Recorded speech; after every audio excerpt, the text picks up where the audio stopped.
There's this one series I've been really getting invested in the past year or so.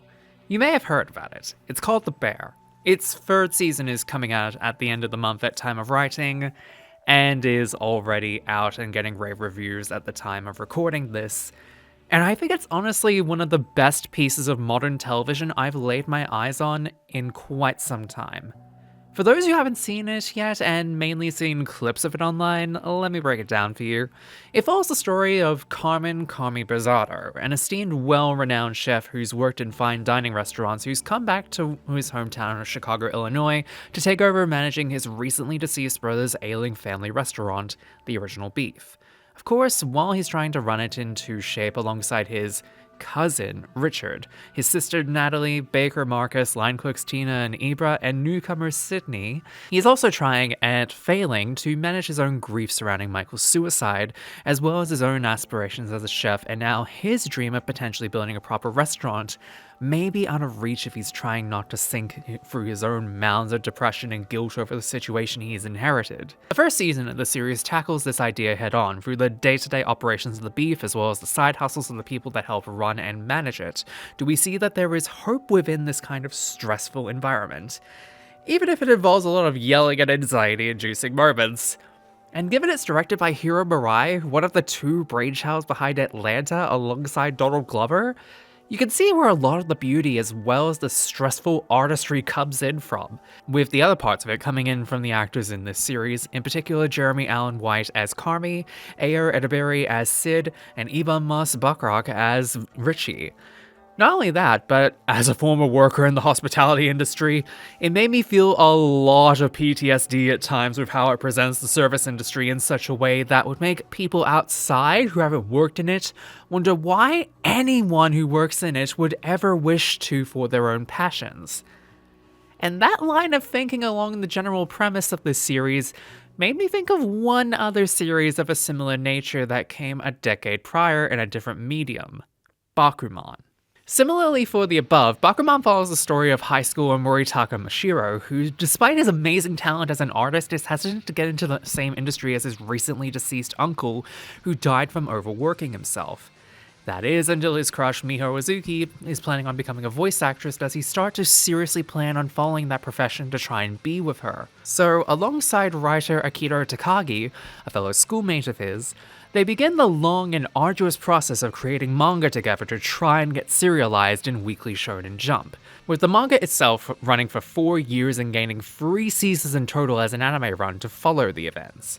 The series is brutal in its depiction of the manga industry, a fact of which the writer of the series, Sugumi Oba, has made no secret as they based it upon their own experience, as well as many others that they knew of the industry, and how it goes with trying to get both a series serialized and failing at taking care of yourself as well alongside it. Adding on top of that the interpersonal issues between Moritaka and Takagi that they learn to have to gel with each other, as well as the strain that comes from trying and failing to make a series together, makes for something that creatives can definitely relate to in a similar way for those in the service industry for The Bear.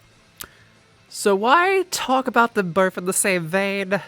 Well, follow me here for a few good minutes as we discuss the two series, the similarities, and what I feel is the core underlying message between the two.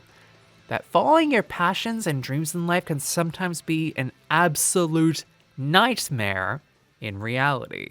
Just a quick disclaimer, by the way, that the following video will be going into spoilers for The Bear Seasons 1 and 2, and pretty much all of Bakuman. So if you haven't watched or indulged in either of them and don't wish to be spoiled, you may want to skip this one. However, if you're not at all that fussed about it, don't say I didn't warn you.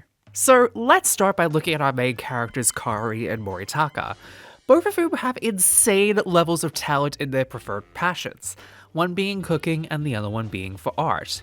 But the areas in which they are both trying to find their own kind of success in are fields of which are insanely stressful and rely on crunch. Both things really don't gel well together when you're also dealing with grief over a loved one's passing, or their memory of how they died haunting you as a result of following said passions in life. I will say as a primer, these two definitely have much different journeys overall, one of which hasn't even completed as of yet, But talking as someone who's genuinely felt similar vibes coming off of them, boy howdy do these two have a lot going on. Okay, so Kami's brother and Moritaka's uncle's death both have lingering wounds between the both of them to the degree that Kami feels responsibility by handling his brother's shop for him in his absence, and Moritaka feels like he shouldn't proceed with artistry because of how it ended his uncle's life as a result. Hell, he almost believes that his uncle Nobuhiro also followed in a similar step to Michael due to failing to get serialized again after his gag manga went nowhere, which was the initial reason as to why Moritaka ends up feeling dissuaded from following in his similar passion, despite his love of drawing. The actions which led to their demise may be different, but it's impacted them both in similar ways that they feel an obligation to pursue the dream that their now deceased family members were unable to follow. That being of opening up a large restaurant in the case of Michael, and Nobuhiro having a proper series serialized in Jump. But within that seemingly grief-stricken dream that they're both desperately trying to follow through with, is part of their own dreams that they're trying to pursue as well, with Kari wanting to pursue fine dining like he was prior to working at the Beef, instead of making sandwiches, and Moritaka wanting to get his manga serialized and then have an anime made of it so that his crush can voice in it. Both of which become crucial points for each other's characters moving forward, as the dreams they both wish to follow seem increasingly out of reach at the beginning due to the number of factors in their individual circumstances.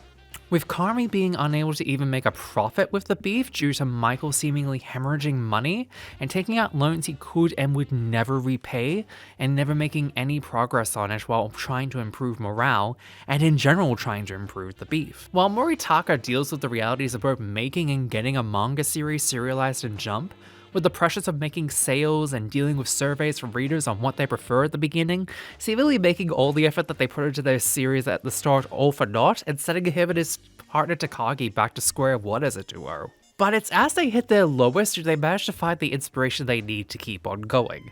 As with Kami finding Michael's money in the season 1 finale that leads to them being able to not only make proper renovations to the Beef that they have been needing for quite some time, but lead Kami to be able to leverage it into turning the Beef into the dream restaurant he always wanted to make, the Bear, which the second season covers the creation of. And with Bakuman, Moritaka and Takagi spend 10 volumes of the series making a few manga series together but barely making any headway.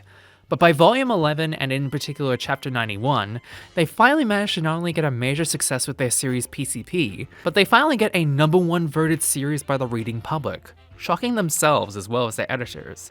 To the point where even their rival Eiji Nizuma, who they had been battling not just for the top spot of the rankings but also for serialization since they began working as a duo, jumps for absolute joy at the prospect of their series getting that treatment that he's gotten so many times. But a lead is only as good as the person they keep by their side, isn't it? And for Kami and Moritaka, they arguably wouldn't have gotten anywhere close to where they are in their respective stories without help from their partners in their respective fields, Sydney Adamu and Akira Takagi.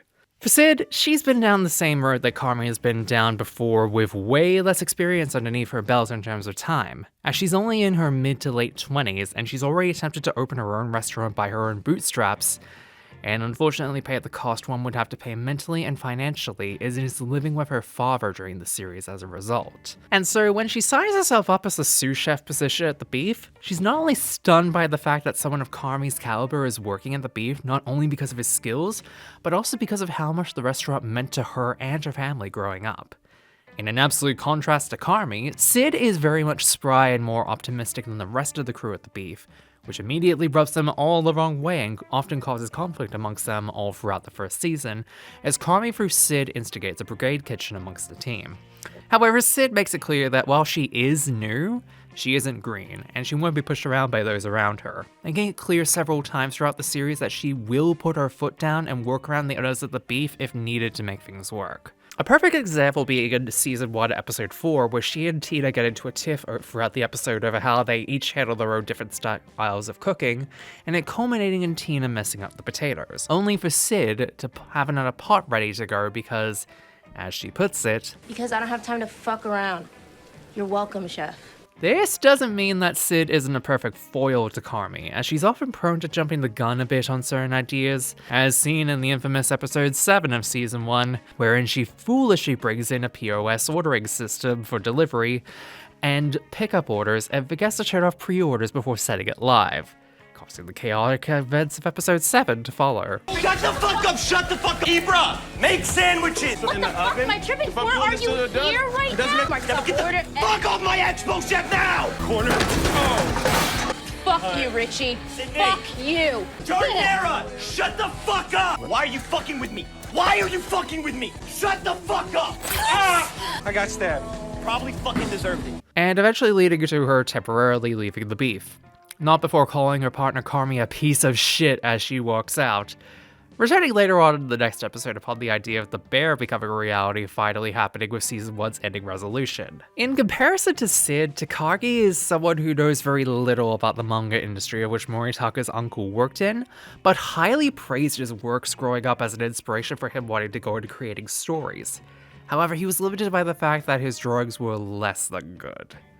And so, when he ends up working together with Moritaka as the duo Ashirogi Muto, it becomes clear that while the two do work together well creatively, as a duo of two teenagers, later young adults working together on one concentrated effort, there's a lot of issues between the two. The most major of which being Takagi's problems with communication, as one of his first missteps with the duo end up coming as a result of the working together is the fact that they are making a series together. Takagi doesn't tell Moritaka he's dead set on making a mystery series while Moritaka is wanting to go to another direction with it, causing their first conflict together. Naturally, they do work through it and create their first serialized series in Detective Trap together early in the series' run, even despite some setbacks along the way with trying to appeal with how the reader's fan mail may want them to take their direction as the story goes, a bit of which is pulled up on by their editor. Hell, even during Moritaka being hospitalized due to a liver infection at the height of Detective Trap's popularity, Takagi is determined to work on solo if needed to ensure their hard work doesn't end up going to waste. Something on which is shot down as well as the series is put on hiatus and then cancelled post-hiatus due to low sales as a result. But this shows an immense dedication in Takagi's work and his passion towards working alongside Moritaka, as he's literally willing to do what he can, how he can in order to ensure their success can keep going and their dream kept alive as a result. Even if it does fail in the end, it shows a major character trait which only becomes more and more clear as the series goes on. To me, it makes a perfect parallel between the two partnerships of the Bear and Bakuman, because both play off each other very well and show a sense of dedication towards each other that makes you think that they are influencing each other to such a degree where you just know that without each other in their lives, they wouldn't be getting anywhere near as close to their dreams as they would have been solo. A scene which encapsulates this for me is how in Season 2's penultimate episode, Sid and Carmi literally discuss how much they've meant to each other as a result of this series of events, and as a result, they've grown to the point that Carmi openly admits to Sid. I wouldn't even want to do it without you.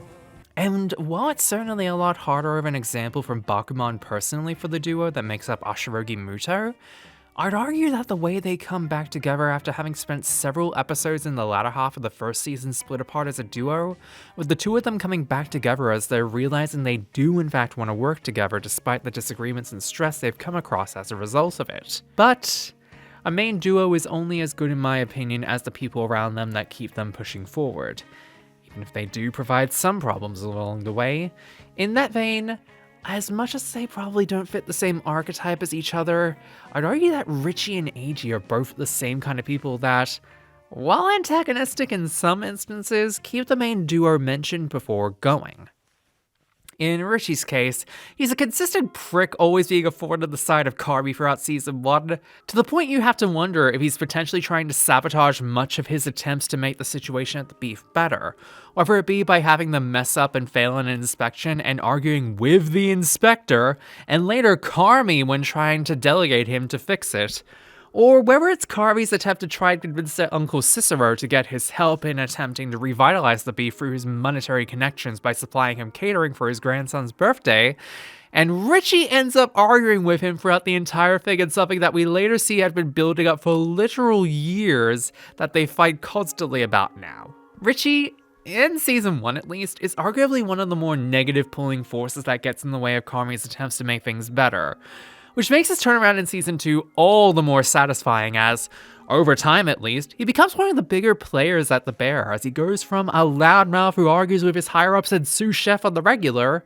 And after an episode where he finally learns and takes experience from some of the people that Carby himself worked with, that he gets why Carby takes things so seriously and is trying to take the establishment to a higher standard, and as a result, becomes part of the glue that helps the Bear's first run become such a success. By extension with this, he ensures that everyone around him, who by this point had been on their own journeys of getting better slowly throughout the second season of the show, were reassured that the crew of the Bear were a well-oiled and working machine from top to bottom, as even while Carby is stuck in the walk-in on opening night, he conducts them through the rush perfectly and keeps them going to the high standard they all want to be at, and the one that Richie has been taught to get to by this point. In comparison with this, Eiji Nizuma works as the rival for the Ashirogi Muto duo, as an established mangaka who's treated as a prodigy of the work. He's more or less a de facto antagonist towards Takagi and Moritaka from the first time we see him, as his demeanor and overall attitude to both them and his team makes it clear that he's the one we're rooting for Ashirogi to beat. But he doesn't make it exactly easy, as his pedigree in making stories, especially with his hit series Crow, make it clear that he is a force to be reckoned with, to the point that there's even an award named after him during the series run, as if to make it clear the guy has a big ego about his own talent. Yet despite all that outward bravado, and the general what have you about how he presents himself to his peers, in private he's actively rooting for Ashirogi to succeed and even beat him, to the point where he utilizes a clause that caused him to move to Tokyo in the first place to create his series, that if he manages to get the #1 ranked series for 10 weeks, he'll have the right to cancel any other series. This is later changed to a challenge between Muto and Nizuma, that if they can beat Crow at least once during those weeks, he won't go through with it, as it was his own series that he was wishing to cancel as he had grown tired of how the industry treated him, continuing it purely for profit purposes.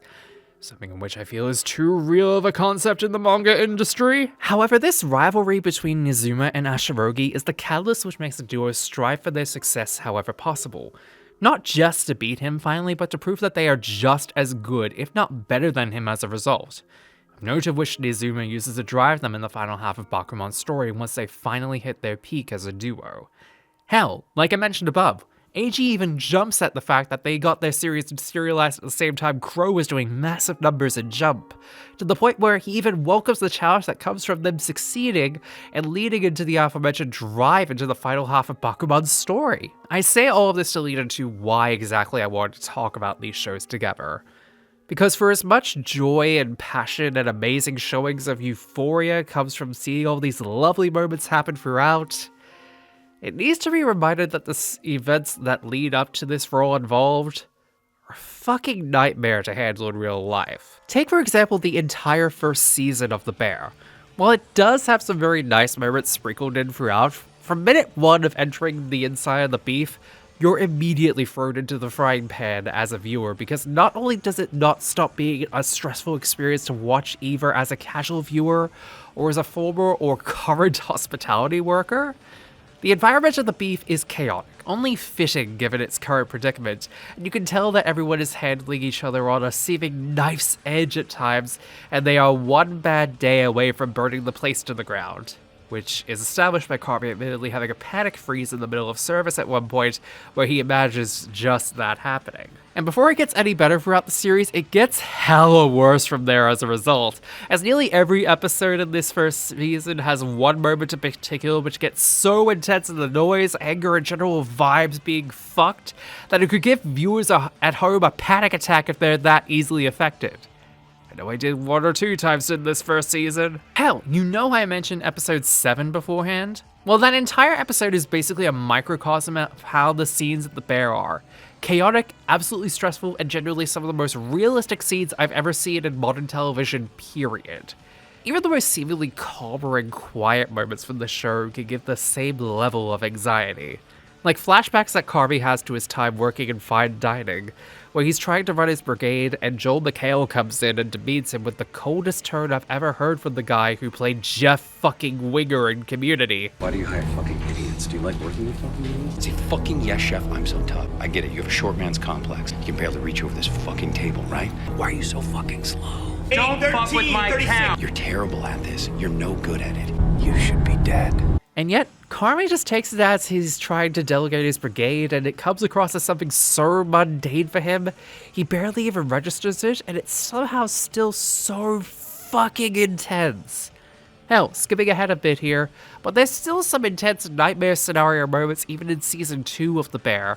As they try to set up the new establishment, it doesn't have as many fast cuts of hell in the service industry, but it manages to elicit the same feeling of horror regardless. 3 big examples in this one being in episode 6, where it's basically an hour-long panic attack for anyone who's had a or multiple mentally ill family members or dealt with awful family gatherings in general, as this basically plays out like that exact same scenario with an all-star cast for the ages. The 2 big players in this one being Michael making a rare appearance in the flashback who lets his anger-induced tendencies get the better of him, resulting in a fight between himself and their Uncle Lee, played by Bob Odenkirk.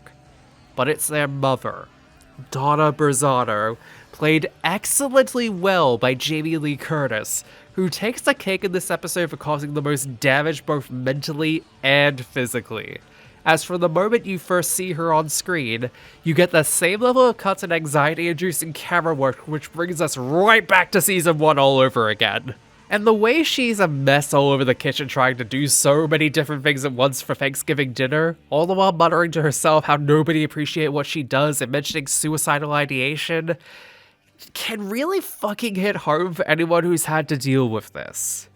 With it all crescendoing at the end with her volatile rant at the rest of the family, and giving a loud "fuck" to everyone there before getting in her car and crashing it into the front, laughing almost psychotically. This is then followed up on in episode 8 by having possibly the most anxiety-inducing moment for the crew of the Bear, as even after all the hard work they've poured into renovating the beef, they still have one important check they need to clear.